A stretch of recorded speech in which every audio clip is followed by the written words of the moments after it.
of value caused the victims to behave in the way that they did. The second thing is the abuser showed some small act of kindness to show that they were not totally bad, which gave hope that the abusers could change. The third characteristic dealt with the fact that isolation from other perspective as a form of conditioning made the victims accept to some extent the abuse. The fourth characteristics of victims who were captured by such abusers were that their behavior, their conduct during the time of captivity would have been what they refer to as walking on eggshells, meaning they would have been very sensitive to what they say and how they acted. All right? Of course, thinking that they would need to do everything in the way that their captors would like. All right? Another characteristic of this syndrome is that the abuse won't leave or is not a lot of times willing to separate themselves from the abuser because they think a lot of times that they do not have the ability to survive on their own. All right? So this is some of the personal aspects of the behaviors that the trauma from these incidents cause the victim. And in the last point here is that the help that they need, the love, what can be done for victims of such trauma is to show them love, to give them support, and sometimes to even suggest help. What is the relevance of Stockholm Syndrome? How does this syndrome affect people who were victims of trauma? So now let us look at the same traumatic responses and see how it would apply directly to our people who were formerly victims of slavery. The threats that were inflicted upon our ancestors during slavery would have caused them to behave in a very subjective way to the persons who were responsible for making them victims, the colonizers. The abusers, which in the case would have been slave owners and colonizers, would have done very little to provide any measure of comfort, relief, or to do any good deeds of will for the victims that they had, because their main objective was profit and capital. They were only interested in making money. So they did in fact have a responsibility to their captors because they had to provide shelter as well as food and clothing.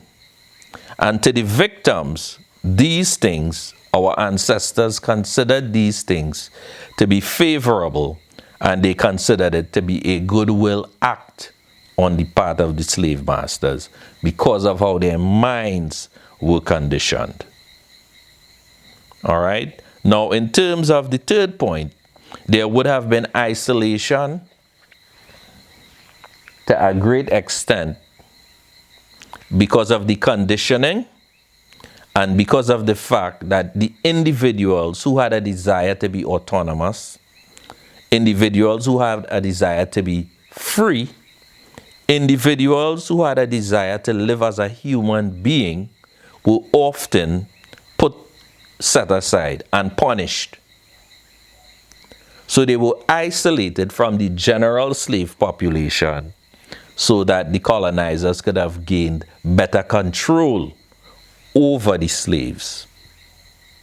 So any individual who had a sense of autonomy was ostracized, was punished, and was generally made to be viewed by the other slave population as a negative person, as a crazy person, as a bad intended person, when in reality the only desire that that particular human being had was to be respected and treated like a human being.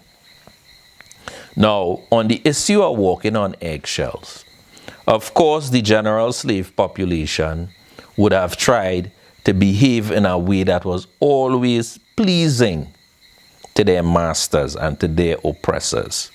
So they would have overcompensated in terms of their subjection by being very submissive and by trying to do everything possible to please the very person that was making them a victim. All right, and in many instances, they would have refused even to entertain the very idea of being free and away from the oppression and away from the plantation, to the point where many of them would have said that there was no place better for them than on the plantation with Massa. All right? And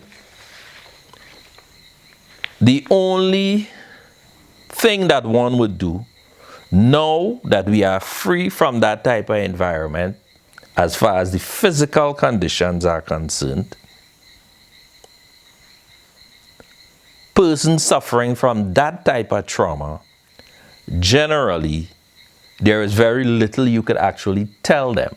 But what you can do is you can show love, you can be supportive, and in some cases when people are victims of trauma, you can try to suggest things that they can do to help themselves. Now, Stockholm Syndrome is a reality for all persons who suffer with trauma. And unfortunately, because of slavery, many of our people suffer with the trauma, the injuries of the trauma.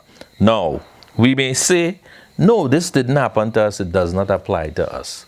Because this happened to our ancestors many generations, 4 or 5 generations ago. But what we do not know is that a lot of the trauma that took place during slavery has been genetically transferred to many of us. So many of our people have this psychological tendency to want to bond with our oppressors. All right? In many cases, we even are sympathetic with our captors or our former colonized masters, colonial masters. Right?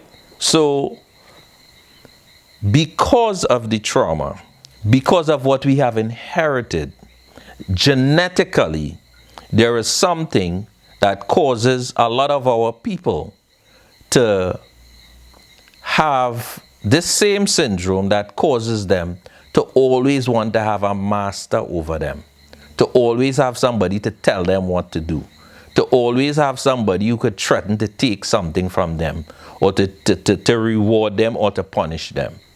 It's a psychological trap when people think that way and function that way. And the problem with that is that many of our people who suffer from this syndrome are totally unaware. So the situation is many of us leave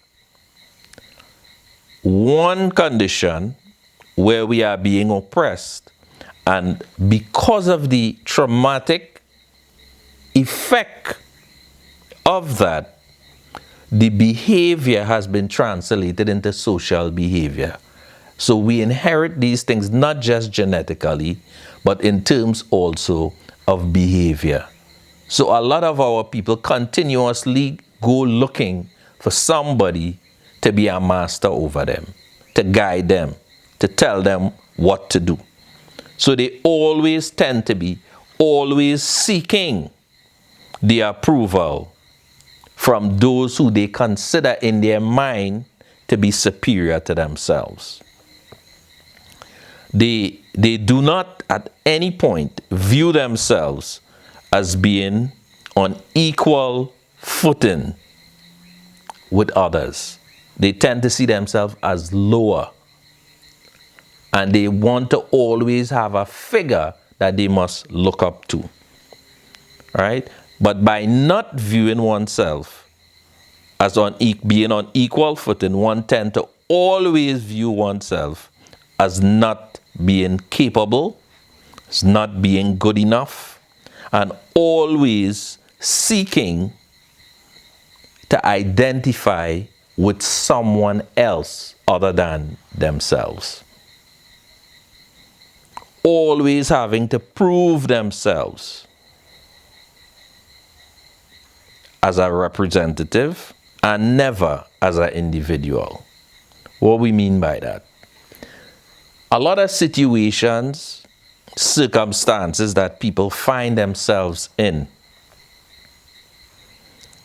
rather than they try to improve themselves, rather than they try to improve their capacity and their ability where they can view themselves to be on equal footing with others, they tend to shy away